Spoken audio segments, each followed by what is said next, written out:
Hey, this is Isaac from Hunger Smash Fitness, and this is Jesse from KO Fitness, I guess. Yeah. So just doing an interview on powerlifting today, and so yeah, just a brief introduction.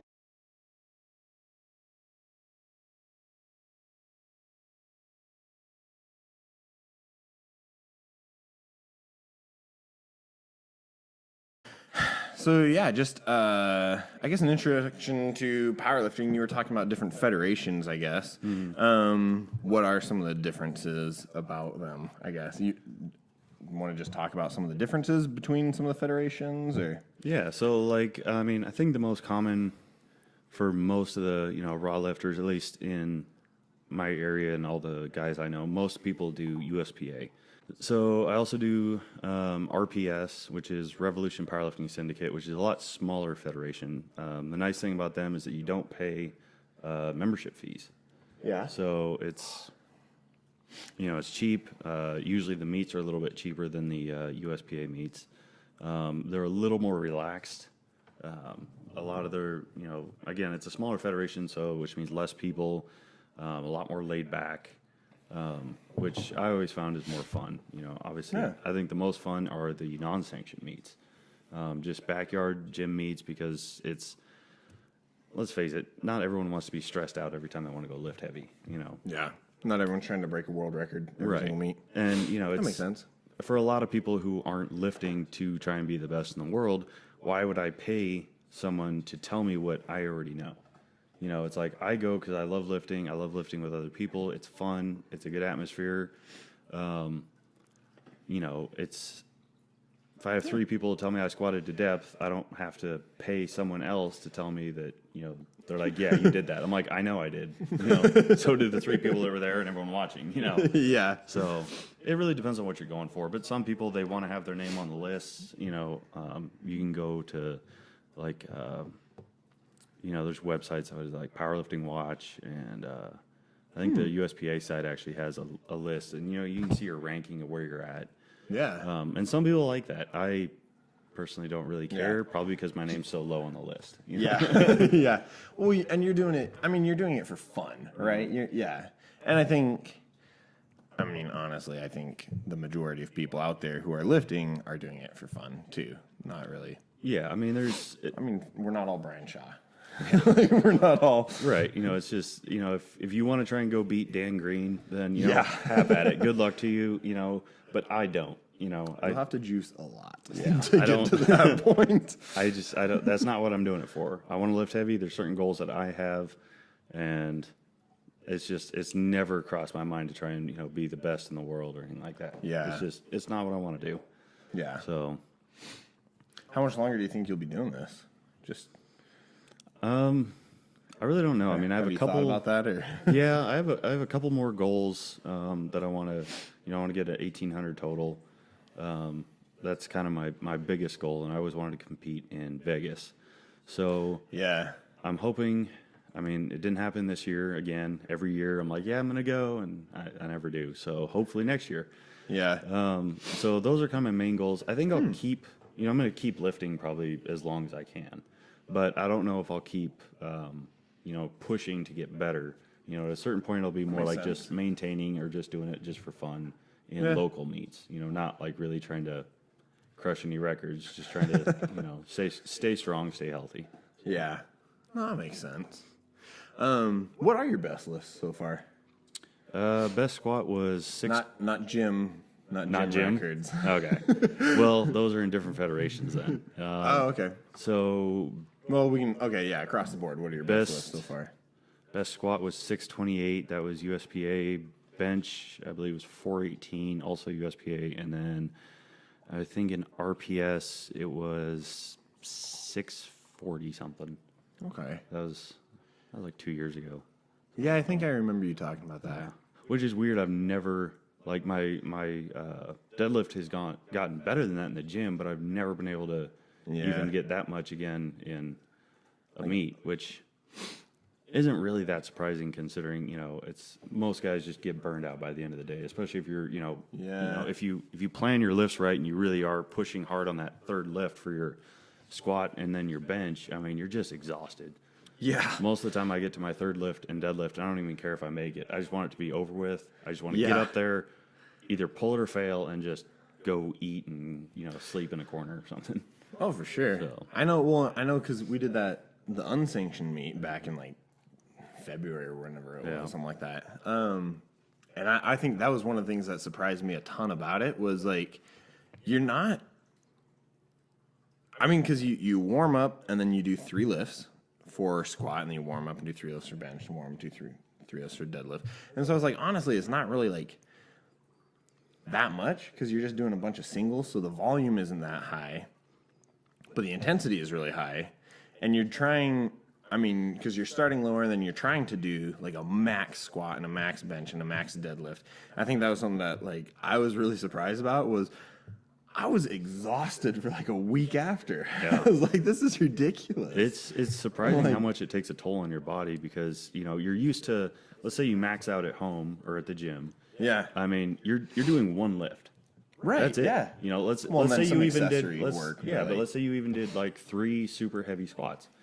Yeah, but then you're not gonna, go eat and then come back and do bench and then eat and come back and do, you know what I mean? So it's people don't train for that. They're like, oh well, I do cardio, my endurance is good. It doesn't matter. Yeah, that's not the same as doing max effort on your big 3. That's completely different. So yeah, I think that was something that that I was really surprised about was just how exhausted your body is for a while afterwards. It wasn't even because I was expecting to be tired and sore for the next 2 days or something, but it was a good week before I felt like okay, I can actually start like trying to lift a little heavier again. Yeah. Well, that's why a lot of people think that you can just and I've done it before too, where you just jump right back into training after the meet. But honestly, you have to kind of treat the week after the way you treat the week of, which is, not a lot of weight, not a lot of reps, just kind of, baby steps into, Yeah. Because, and a lot of guys don't even lift at all for the following week. They just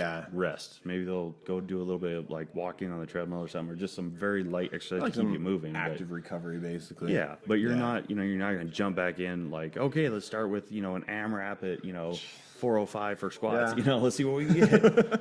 Usually I try and wait at least a week before I start doing stuff like that because, you're not going to get very good numbers. No. Yeah, well, that's a good segment. So when you're training for a meet, what is the last week out that you lift heavy, I guess? So do you stop lifting heavy? Like, I know some people say they stop lifting heavy like 3 weeks out. Do you go up until like, 2 weeks prior, or do you stop like 4 weeks before? Because I know some other powerlifters and stuff I've listened to, Phil Stevens, for instance, he was saying he doesn't have his lifters, if they're doing like 12-week work up to a meet, he said after week 8, they don't do any heavy lifting. So for the last 4 weeks, because he was saying you're not going to get any stronger, so then they just do some like volume work and try and kind of keep up the volume, but they're not, the example he used was if you're going for a 900-pound deadlift, he doesn't have anyone go over like 650. So right. So I actually had we don't all have 900-pound deadlifts, so it's very different for us. Right. But. I mean, and I actually don't know who that is. I'm assuming he's probably a better powerlifter than me. So. He's older. I don't want to disagree with him online and be like, no, this guy, that's wrong, because that might work for a lot of people. I actually recently had a issue with a coach doing that exact same thing where he didn't stop me quite as early, but he wouldn't let me go up in weight. And, so I was like, okay, he's like, just trust me, this is going to work. And so I'm like, fine, I don't know, maybe it will. Maybe I'll just miraculously, everything will work out great. Well, it didn't. I did horrible. I think I had like a 1580 something total. Right. It was horrible. I failed. So you'd kind of ridden through your peak and you're already on the other side of it. No, like I didn't peak at all. The thing was, he kept me so light. He's like, okay, well, if you're going for, he wanted me to try and shoot for like 650. Well, my body was not used to holding weight because he had me Yeah. training at like 300 pounds on squats. Well, I can't just throw another 350 pounds on my back and expect my whole body to be used to that kind of weight. So Right. I agree, you're not going to get stronger in those 4 weeks. However, for You do wanna some keep your- people, like for me, I have to feel the weight. Yeah. Prior to that, I need to get my body used to it. It's not that I can't do it. It's not that the muscles can't do it. It's that your body has to be primed for holding that kind of weight on it, right? That makes sense. So yeah, you should definitely drop your volume towards the end. Obviously, it's the you're dropping reps and adding weight, especially towards the end because you don't want to burn out. Right. It's the same with warming up day of the meet. You're not going to do a ton of reps. There's no point. Yeah. You're not in hypertrophy phase. So That makes sense. for me personally, I know that I need to feel the weight. I need to have more weight on my body. Yes, it won't get me stronger, and obviously, I'm not going to try and max in the gym unless it's been so Yeah. long that I've maxed that I know I'm going to go way past it. Then I might go over. But that's I think the primary reason for going heavy, and I stop usually. Was it the 2 weeks before? Okay. I'll do the beginning of the week heavy, and then the rest of that week is light. The next week is all just, a couple very, very light lift days, usually only 2, and then that weekend is the meet. Okay. That's what I found works for me. I've tried a couple other ways, and it has not worked, but I know it works for other people. Yeah. I know everyone's a little bit different, so I'm sure everyone will have a slight variation of that, but Well, and a lot of times it's just trial and error. Yeah. You have to figure all this out on your own. Like, just or, because or something ideally didn't- with someone who's experienced who can help you. right, but even then, like Figure it out. the coach that I worked with, he was very experienced, and I know a few people who really benefited from working with him. It did not work for me at all. Now it's but that's fine because I would have never known that. It Yeah, could have without worked, trying. but it didn't. That makes sense. So yeah, I'm upset that I didn't get the total I wanted, but at the same time, I still learned something. Yeah. So it's not a complete loss. Cool. That makes sense. So speaking of, the week of the meet, what all do you do? What all are you looking at to prepare yourself? So if the meet's on Saturday, say, starting, exactly 1 week before, so the previous Saturday, what all are you looking at to prepare yourself both mentally and physically for the meet? The biggest thing at that point is just relax. Makes sense. My first,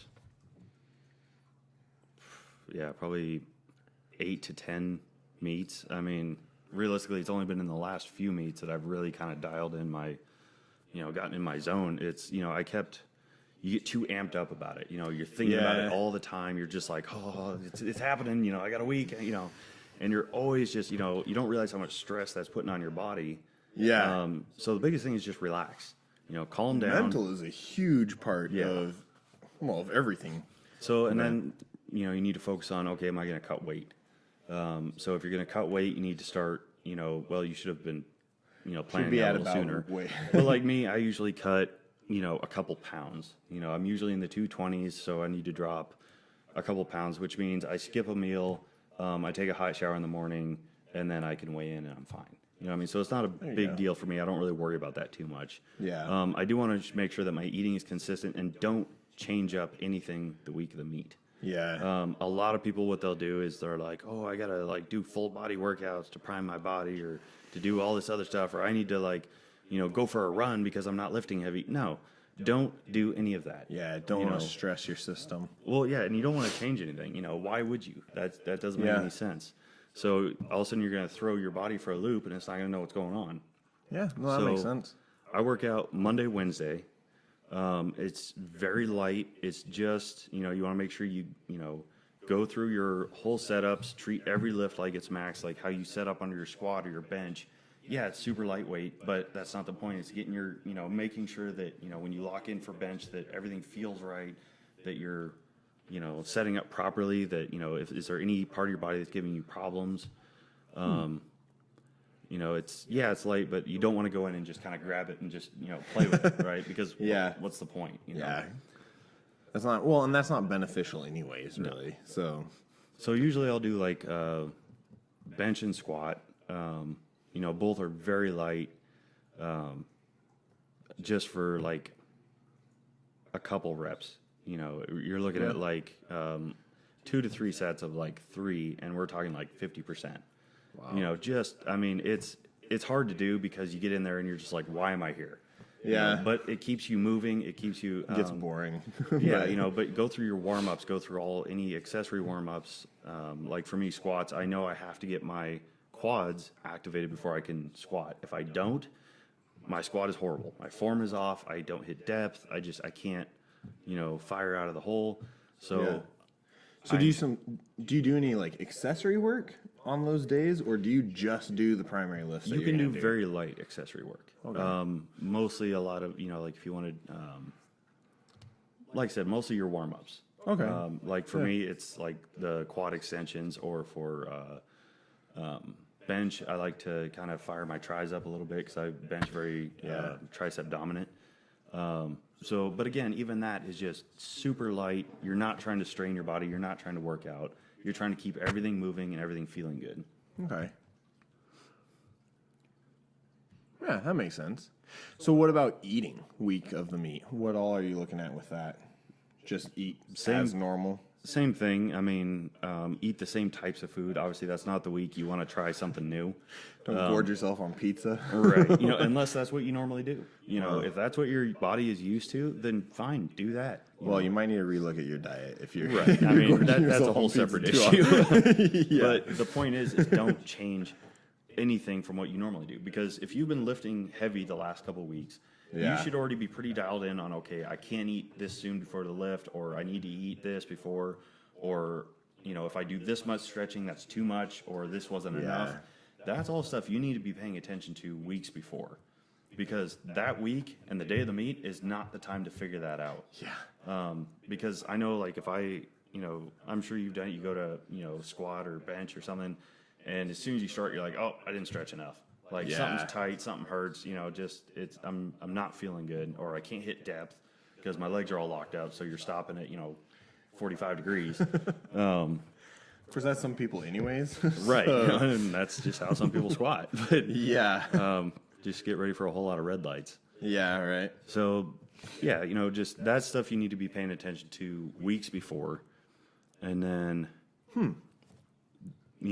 just carry that through that next week, and then keep that in mind, even if you have to write it down. Like, okay, I stretched for this long at this time, or I ate this time before, but pay attention. A lot of people don't pay attention until they get to the meet, and then they're like, oh yeah, let's go out for pizza the night before. I'm like, when was the last time you had pizza? They're like, oh, like 6 months ago. No, don't go get pizza. You can do that after, Yeah. Biggest thing is just, do what your body likes, what it's used to. Don't introduce anything new. And again, just relax. Don't overdo it. Don't go for runs the night before. Don't overthink it either, I guess. Yeah. Well, and you'll see people like you go in the day before for weigh-ins, and usually I try and weigh in I try and be the very first person there, because I want to weigh in and I want to start eating the minute I step off the scale. I always bring food with me. The minute I step off the scale, even if I'm not hungry, I start eating. Yeah.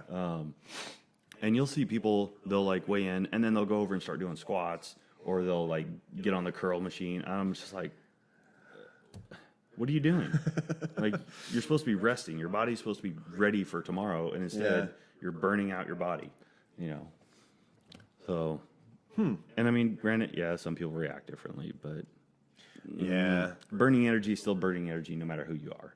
So that makes sense. So I'd say, so if it is one of your first or your second meet, you probably want to pay attention to the people who have at least done 5-8 meets and kind of mimic them to an extent. I mean, granted, everyone's a little bit different. Everyone's body is reacts differently and everything, but I remember definitely be paying attention to the people who know what they're doing. Yeah, I remember the big change for me was watching a guy. It was probably like my 4th or 5th meet, and he was by far the heaviest lifter there. I mean, he just crushed everybody else. And it was weird because, he looked big and strong, but he was just so calm the whole Yeah. time. He was laying in the corner. Like, I thought he was asleep half the time. You know, it's like, even between like squats, he was just so calm and chill. And like, he would just sit and eat and, he wasn't all amped up like everybody else doing, jumping around and, and yet he lifted way more than everybody else. And I was like, well, there's got to be something to that. Yeah. If he's doing it, he clearly knows what he's doing. I think he squatted, it was way over 700. And I think he benched close to 5. And I was like, yeah, I should probably pay attention to what he's doing. And that's when I started to realize, like, maybe I should calm down a little bit. And it really did start to help. Awesome.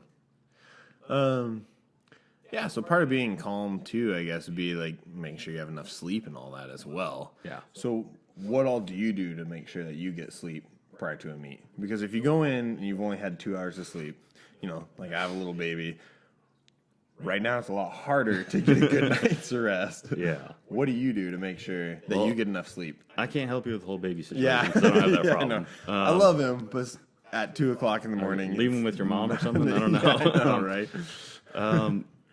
Usually I'll do pretty much whatever it takes to get a good night's sleep the night before. Like, go get, the sleep aid pills. I try and wind down a bit before, again, which is hard because, the next day's the meet day. You start getting that amped up. You're excited Brain's about going it. 100 miles an hour. You want to go lift, and you haven't been lifting, so your body's like, let's go. Yeah. Which you want that energy Yes. for the next day. Yeah, but you don't want it that night. Yeah. So, like, I'll take the sleep aid pills. I try and usually be in bed by 7:30, 8 o'clock. Even if I know I'm not going to fall asleep right away. You're old. Right? This is the night before the meet, obviously, not every night. Okay. Gotcha. And, sometimes, like, if I'm in a hotel room, I'll, like, turn on the TV or something and, just try and relax, keep your mind off it so you can try and stay calm. Hopefully the sleep aid will kick in and, and also that's another thing you should try, too, before the night before the meet. That's, again... You don't want to be super groggy the day of the meet So either. you need to try that prior. So anything I suggest, don't try it the week of the meet. Definitely not the night before the meet, including sleep aid pills or anything. That's all stuff you want to research first. Yeah. You want to know how your body reacts to that. Right. Because, some people just can't do it. Like, it doesn't work for them, or they wake up and they just feel horrible. So you don't want that either. They actually seem to work really well for me. And then I try and wake up a little bit earlier. Depends on what time the meet's supposed to start. Like, if it's going to start at 10, then I'll probably sleep till like 7. So you're getting a lot of sleep that night. Some people that's too much. For me, I can sleep forever. So Yeah. But then I like to get up and, again, as much as I don't like it, start eating. Yeah. You might not feel hungry. You might not really want to. And I'm not saying like eat until you can't move, but it's close. Well, but I mean, food is energy though. So So you need to start getting it in early. And especially like me, I don't handle eating breakfast well. I usually don't eat breakfast. So for me, that's small amounts at a time. Yeah. And it's not Skittles. No, not Skittles. Okay, good. And then, continue eating throughout the day. A lot of, something I couldn't do when I first started powerlifting was eating in between lifts. I just, either it was the stress or just, that nervous energy. Your stomach doesn't feel hungry at all, so you don't want to. Again, eat. Even if you don't want to, eat something. Eat some, granola bars or power bars or whatever it is that you can eat. Yeah. I used to eat Lunchables. I love Lunchables. Oh, there you go. And they're easy to eat. Yeah. So, there you go. So you're not eating a lot of like protein and stuff that's harder to digest day of the meet. No. You're eating a lot more just carbs, basically. Yeah. Something that's gonna give you energy, but just gonna go right through you, basically. Right. I mean, it's you're not trying to recover before you've lifted. Yeah. Right. So, protein's important all the time. And, whatever you're eating should have protein in it, but not mass amounts. Like, I'm not going to just sit there and eat a bucket of chicken. It's like, that's not what I'm going for. That's going to sit really heavy in your stomach when you're squatting. Yeah. especially when you cinch that belt down. Yeah. So, again, but that's stuff you should know already. So, the weeks prior when you're doing your heavy squats, that's when you start paying attention to what you're eating that's helping you and making you feel good. Like, if you... Right. Okay. Tonight I ate chicken and rice and broccoli and whatever, and I felt great during squats. And the next night you're like, I ate 5 pizzas and I felt horrible. Well, then you know what not to eat before your squat. There you go. So I mean, pizza's amazing, but it's yes. not the most. Hey, it's probably my favorite food ever, honestly, but it's not the most nutritious. Yeah. And so, okay, awesome. So what sort of stuff are you doing? So day of the meet, so you weighed in, you ate breakfast, you're starting your warm ups. Weigh-ins day before. Well, okay, yeah, Wayne, yeah, but I mean, so you weighed in, got your sleep, ate your breakfast, you're there, ready. How do you go about picking your opening weights and all that? This is actually a huge pet peeve for me with a lot of people is they open too high because they open based on what they can do in the gym. Now, again, what you don't realize is that every day that you go to the gym, nobody's making you start, like, you don't have to pick it the day before and be like, oh, this is what I'm going to do tomorrow. You pick it when you're there. Yeah. You know what I mean? And you're pick it usually based on how shooting you're for a feeling. third attempt. You don't really realize that you have to pick certain, levels to get there. You don't do that in the gym. So the biggest thing is just open light. You don't know how you're going to feel that day. 90% of what you're guessing, or like Way less than that. yeah. If you're opening at 90%, Unless Yeah. you have a Don't 900 talk to pound me. squat, then maybe you could open at 90%. yeah. And for but more that's experienced powerlifters, some of them like to open heavier. yeah, That's fine. That's their thing. That works for them. For newer people, I can't stress this enough. Open light. I'm talking a weight that you could go in and do for a double on a day that you woke up feeling like you wish you were dead, right? Because you don't know. You might have. Maybe you didn't get good sleep. Maybe you can't eat. Maybe you feel sick. Whatever it is, you do not want to bomb your openers because then you get disqualified and then you're done. You know what I mean? Yeah. If you open too high and you can't get it, it's over. You just wasted missed the that trip. entire. Yeah. Yeah.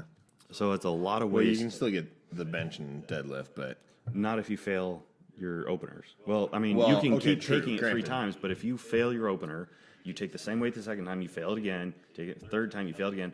That's it. Yeah. Unless you signed up for bench and dead only as well, that it's over. You're gonna go sit in the corner now.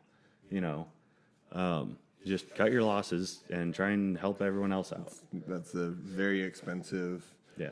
Failed It's a gym waste day. of time. I mean, you just wasted Yeah. so much time, and it's How much do most of the meets cost to enter? usually around $100, I think. And then obviously it's And an gas money and right hotel and and, it's everything. it's else, additional for like if you want to do full power, which is all 3 lifts, and then like bench only, or bench and like the push pull. too. Right. So you can add other divisions as well, but it's usually I think like the average is probably $20 more per extra division. So a lot of people do that just to get more medals. Yeah. Which I've done that too. There's nothing wrong with that.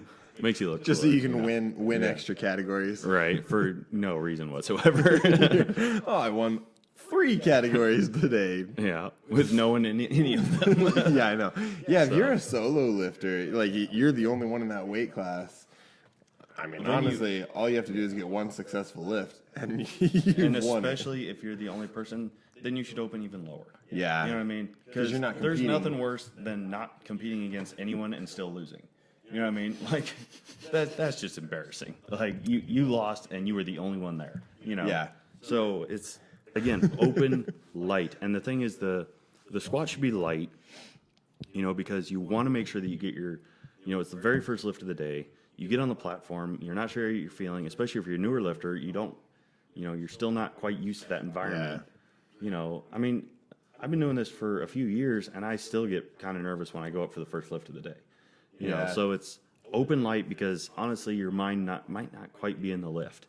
Now your bench, you need to open even lighter than that because you just maxed, probably unless you bombed or just failed depth or whatever. You've probably just maxed or gotten really close to maxing your squat. Now, yeah, that's your legs, but it engages your whole body. You're holding on to that bar like trying to break it. You're tired. Yeah. Right? So your bench, you need to open even lighter because you're going to be exhausted, especially if it's a short gap in between the rotations. So if you only have like an hour between the end of your squat and when you need to bench, you need to open lighter. You got to do all your warm ups for bench and everything too. and you don't have time And to recover. refeed. Yeah. So bench, open even lighter. Okay. Now deadlifts, I usually open pretty light. I usually open about 100 pounds less than what I want to go for. Okay. Usually like mid 500s is what I open, because usually I'm shooting for about 650. But that's something you figure out as you go. Yeah. So you have tentative, and it also depends on how you feel. Now, most of the time you can, as long as it's before your flight, you can change your openers. Okay. As long as your flight hasn't started yet, I think is the usual rule for most federations. Yeah. Once your flight started, they already have it in a certain order. Yeah. They're probably not going to, want you changing it. They're And not some gonna people straight look up just too tell you no. kindly on that. Yeah. They'll just I've gone up before and be like, hey, can I change this? And they're like, no, it's too Yeah. late. So that's why deadlift I don't worry about too much. I usually see how I'm feeling after bench. Okay. And deadlift, I think, is a little bit different because, like, your second and third attempt for deadlift, those are your final lifts of the day. Like, especially your third attempt, it's like as soon as you finish that, you're done. Yeah. You can go cry in the corner or take a nap or whatever you feel is necessary to celebrate or mourn the day. So, Yeah. okay. So that kind of leads into choosing lifts. Yeah. So the openers again is light. You want to make sure you get that lift so that you don't get DQ'd. Plus, it's just I've failed my first squat of the day, and that it just puts you in a bad mood. Yeah. It's instantly you're already failing. It's the first lift. You're like, oh, great! Like it just kills your your energy. 0 for 1. Yeah, and it's just like, wow, that it's already going bad. We just started Yeah. and I'm already losing. So again, I think if you open lighter, it's going to do a lot for your mind as well as just getting you on the board. Yeah. If you miss your opener for your second lift, so like with your squat, if you missed your opener, your first lift, for your second lift, can you say, hey, I still want to go 20 pounds heavier? Or do most federations say, no, you have to reattempt the opening No, weight? so you can go up as much as you want. Okay. You cannot go down. If you Gotcha. try your opener, and let's say you open at 500 pounds, and you fail that, you can't drop it back down to like 480. And if you're like, crap, I can't get that. Too bad. You're going for that again. That's the Okay. minimum you can go for.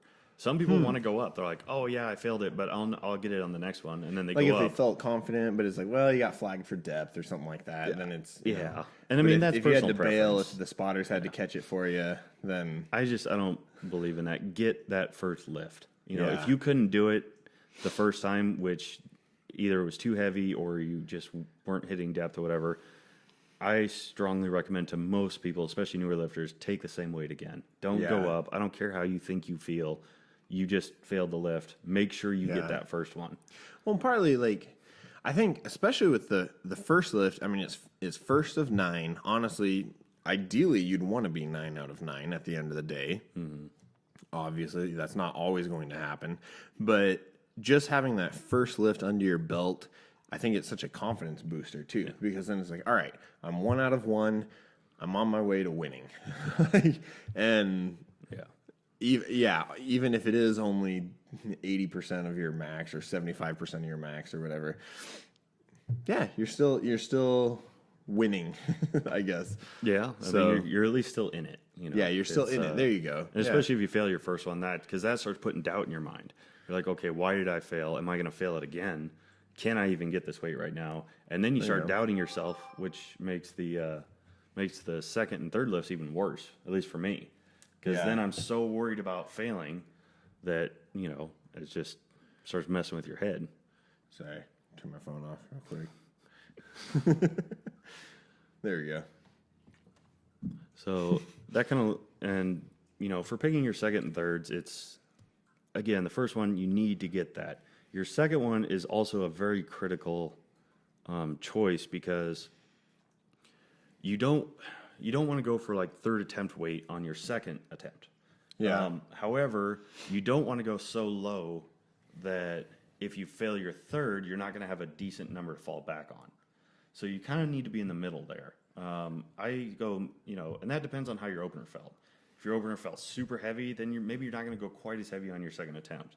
If it felt super good, yeah, maybe go a little heavier. I'm going to get my second, but what happens if I fail my third, right? So if I open at 5, my second attempt is 550, and then I want to jump to 650, but I fail 650. Well, now I'm, 100 pounds less to my second attempt. Yeah. Right? So you want to kind of close that gap a little bit. So choose a number based on how you feel that you can get. If everything's feeling good, if depth's locked in, Yeah. Okay, instead of, 650 is what I want to shoot for my third attempt. So maybe let's go 600. You know what I mean? So that way if I fail, or 606. So that way if I fail 650, I still have a good number, and I'm not dropping all the way back down to my first one. And if you go too high with your second attempt and you go like, oh, let's go 640 and then 650. Why would you? Yeah. Because then you fail the 640 and now you're dropping all the way back down. Now these are all tentative numbers, by the way. This is not an actual plan on what to lift. Right. So I don't want anyone to be like, oh, that's what I should. Yeah. Start 150 pounds less on my squat. That's not what I'm saying. Yeah. If your max is 200, don't start 150 pounds Just lighter. go up and hit the bar. No. But hey, hopefully you'll get depth at least. right. I would hope so. If you don't get depth with just the bar, you may want to. Well, you might want to stretch. You have a long training cycle beforehand. Hopefully, you should be getting depth with that. But although that is something else that I've noticed is like, especially with lighter weights, it's harder for me to get to full depth. And I think part of it is just like my stance and everything. When I start getting deeper, I try and have that tension. And so it's a lot easier when I have more weight on my back to get deeper into the squat. Just with squat, obviously with deadlift, that's totally different, but cool. Good stuff to think about. So what about the week after? Do you have any, rehab stuff that you do week after, or, do you recommend sitting in a jacuzzi for 20 minutes a day? As a physical therapist, I have my own ideas of what you should be doing to recover, but the first couple days, usually not a lot, like Sunday, definitely nothing. I usually a couch potato that day.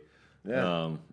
I recommend Netflix and maybe an Epsom salt bath or an ice bath, whatever you prefer. Yeah. I like both personally. Yeah. Obviously, Epsom salt baths are a little more comfortable than ice baths. Although, I don't know, I feel phenomenal after doing an ice bath. And I just don't like getting into it.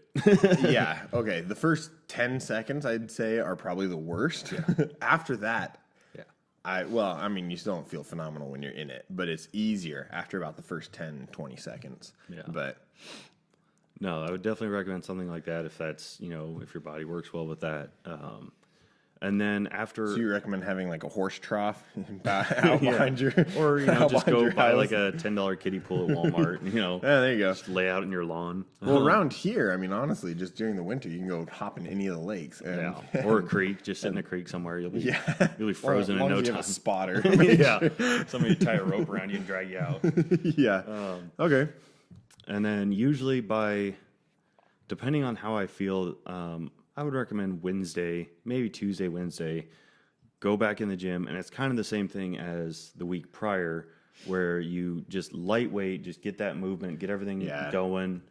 You're not trying to, definitely not trying to max out. Some people are like, okay, well, I failed this lift in the meet, so I'm going to try and max it this week.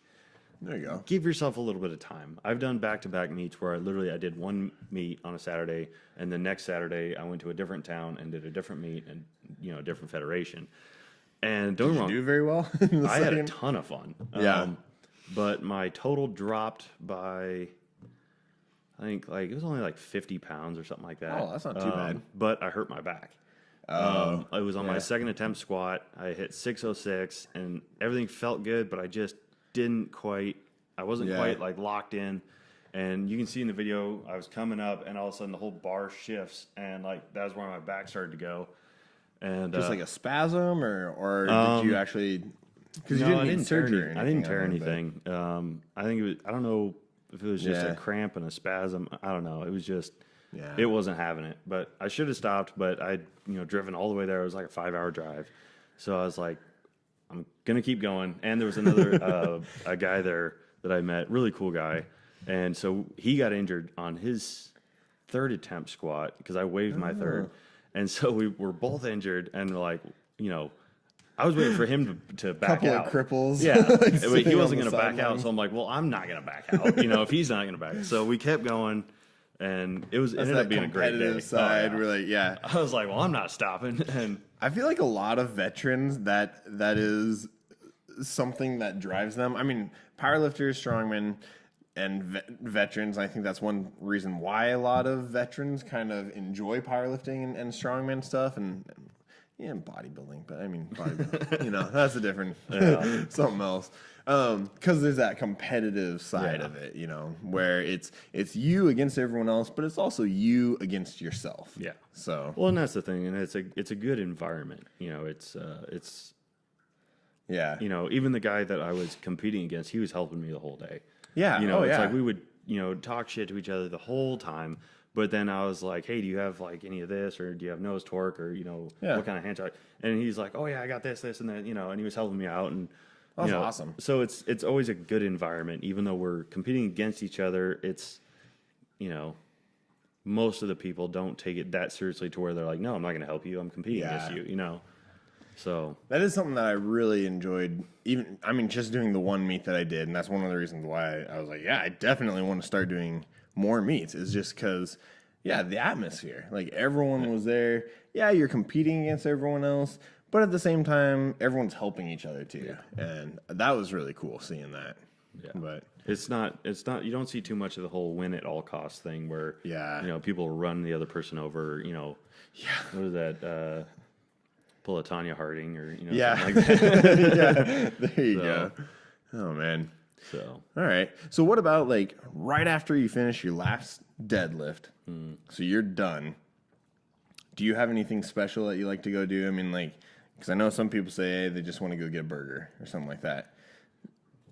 Yeah. Usually it's whatever sounds good at that Whatever's point. close I don't need to perform anymore. If whatever sounds good, usually people like get together, be like, hey, we're going here. Or like if you're going with a group in your gym, usually everyone will kind of get together, go have a beer and a burger or something.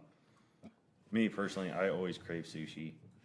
Really? I love sushi so much. Yeah. I love sushi, but I don't know if like right after a big meat. Well, that's my I don't favorite. know. Like after a heavy squat day, that's all I can think about. I mean, I just want sushi. But like burgers are fine with me too. And then usually it's the first thing I want to do is to get out of my singlet. Yeah. Because they're not that comfortable. And like, so that's another thing I like about RPS. That's understandable. RPS lets you wear whatever underwear you want. Like you can wear just regular underwear. Like USPA makes you wear the the thong style. And oh my goodness, they're uncomfortable. You're lifting in them, and So be careful which federation you get into because I choose my federations by underwear. So that's understandable. I can definitely appreciate that. So it's the first thing I just want to get out, and then again the whole eating thing. At this point now it's for recovery, so you do need to try and get some protein, and obviously don't go out and get smashed and fats. I usually have a beer and maybe I'll have a shot or something like that. But do not go out and just get hammered, because trust me, the next day you're already gonna be miserable enough. You don't want to be hungover and in a ton of pain. Your whole body is trashed from everything as it is. So it's gonna be bad anyway. So just maybe hold off on that. Wait till Sunday night. That's a good idea. Awesome. Okay. Let's see, what else? Anything else in particular that you want to talk about, or? No, nothing I can think of. No? Just hitting on the warm-ups one more time. Yeah. Day of the meet. Again, this is something you should be training for every time you lift heavy the weeks prior to figure out how much. It's tempting to over-warm up, where people just do too much. They keep, like the meet we were at, there was, a couple people who just kept going and kept. I'm like, I wanted to tell them, like, you need to sit down, listen to some music, or play on your phone, something. Just stop. You know, you're doing way too much. Save the energy for the actual lifts that That's count. why you need to, really focus. Everyone's focus is so much on the heavy lift days before. They're only worried about that lift. They're not even thinking about how much did I warm up. Yeah. Was it too much? Can I cut off certain amounts, or is that going to hurt me? That's stuff you need to be figuring out. So meet day, you're not just blowing all your energy on the warm up before you even get to your first lift. That makes sense. Because it's hard to tell because you're like, oh, it's not that bad. It was all lightweight. Until you don't do that for the first time, and you're like, wow, I had way more energy when I finally got through all my lifts. But people are gonna do whatever they want to do. And most people, let's face it, don't listen, and they have to learn the hard way. Yeah. Well, and I think that's one reason why it's a good idea to do, like you were saying, do a couple like unsanctioned lifts first and get a feel for how your body responds to everything. And so you can have an idea of how to prep, going into it, how to recover after it. And just so you know how your body handles everything, I guess, for the most part. Yeah. But cool. Yeah, there's a lot to know. Unfortunately, it's just one of those things that takes time. Yeah. A lot of people want to jump in. They get their beginner gains where they, do really good at first, and then, but what they don't understand is where we keep losing everybody. Like all the guys I used to train with, except for like one of them, he's doing really good. But the rest of them, they faded out, or they went to something else, or they quit powerlifting, is because you get past your beginner gains, then it slows really down, hard and then you hit that wall where your total doesn't move for like a year. Yeah. Maybe your squat went up a little bit, but your bench went down a little bit, or vice versa. I mean, I was stuck at, I got up to a 500-pound squat pretty quick when I first started, because I was all about it. I loved it. And then I stayed at a 500-pound. I think it went up 15 pounds in 1 year. And I was just losing my mind. I was like, something has to work. And it, turned out I was just still too new, and I had to, change up my training style. Yeah. Which, then very quickly grew to a 600. Yeah. But yeah, sometimes you just have to take a step back or try something new, have a different workout style. Yeah. And I think that's with fitness in general, or honestly kind of with anything, actually. With anything that you're working on, the beginning is going to be really, really easy, and then you're going to hit that point where it's a lot harder to make improvements. You can't day by day, week by week, month by month. But right, you can't keep doing the same thing over and over and over again. Eventually, it's going to stop working.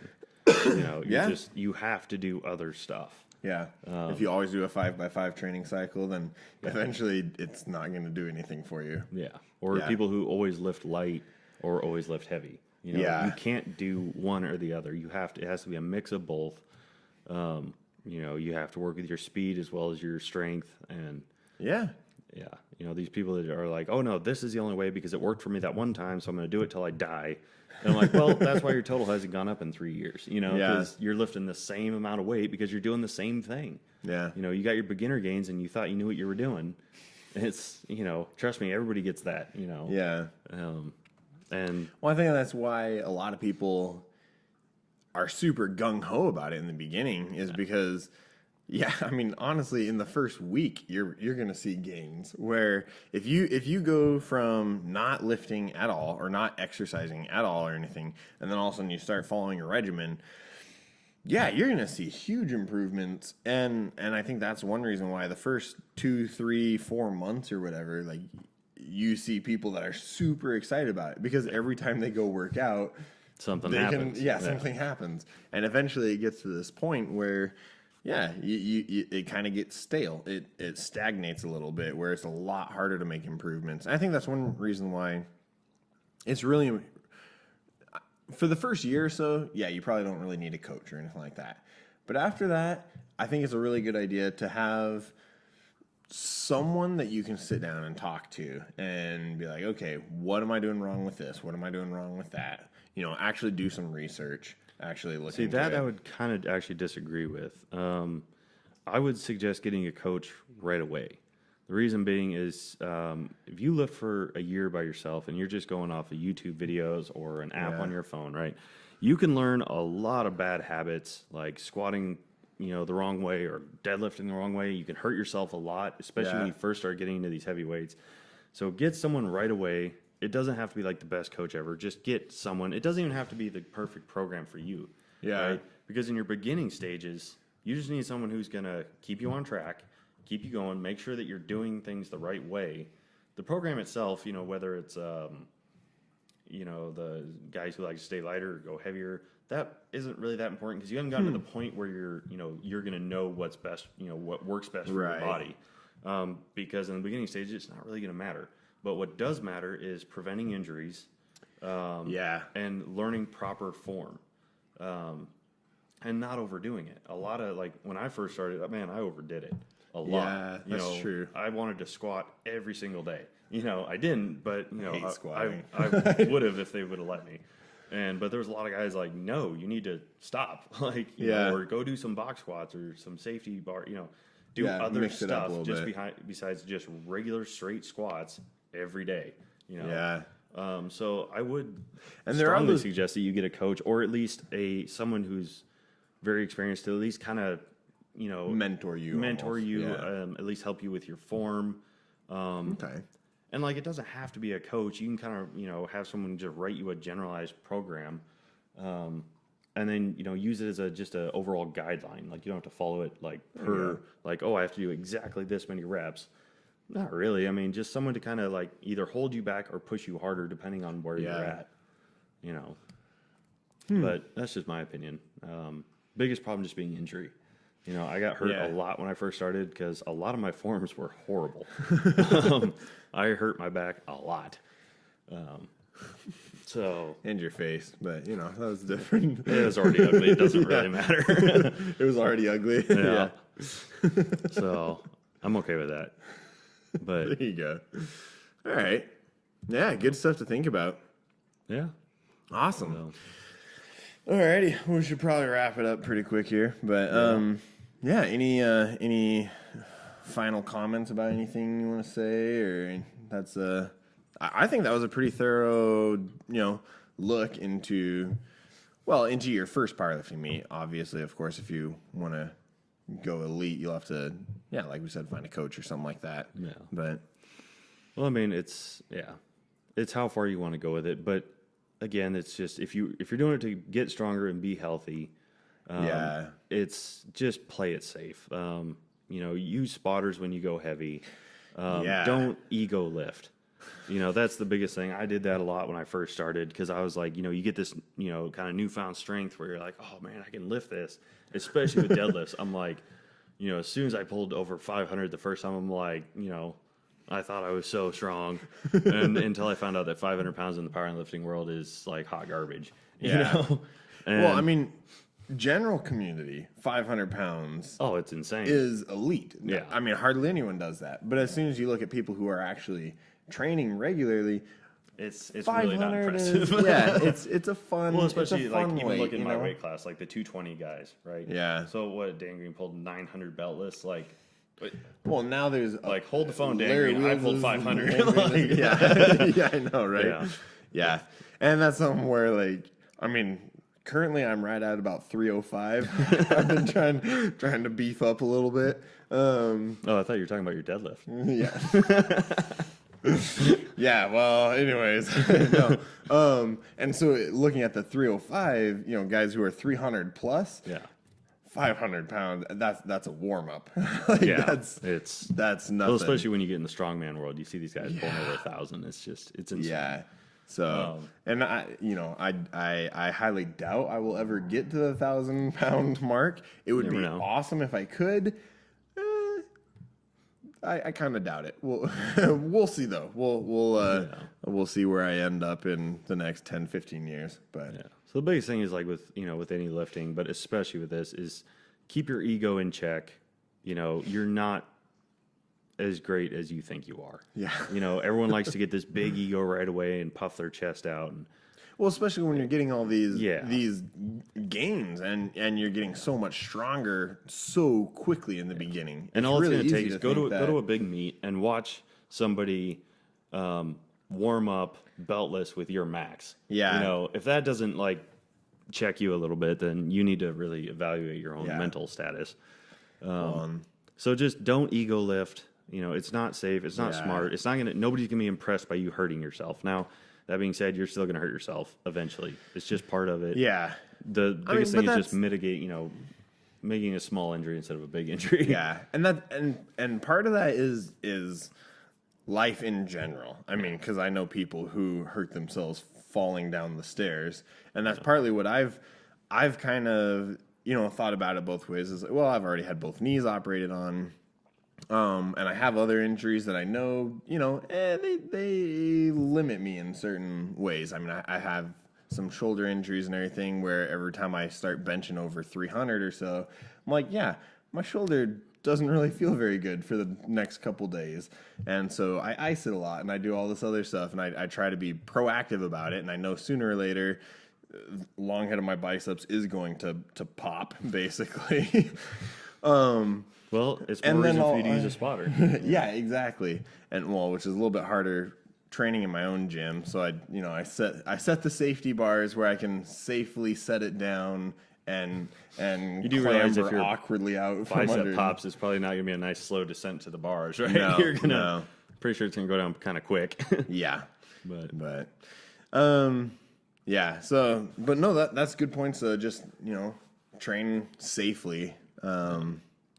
So awesome. All right. Well, I think that's about it for today. I think that was a really good discussion. Fantastic initial interview. I'm glad you finally had time and someone finally had time to do this. So, well, I was trying to avoid you, but I have a feeling there's a lot of people because I've mentioned it to a couple people and they're always, no, my Saturdays are booked up. So, okay, well, sorry. Well, why do you think I'm staring out the window the whole time? It's I know. sunny, it's green. Beautiful day. Yeah, Yeah. You can go out and play now. I'll set up the sprinkler. Okay. But awesome. All right, so that's about it for today. Thanks for watching, everybody. Please like and subscribe and comment down below. Just let us know what you've done with powerlifting, what you've done, just fitness in general, I guess. So anyways, that's about it for today. Thanks. Bye. Bye.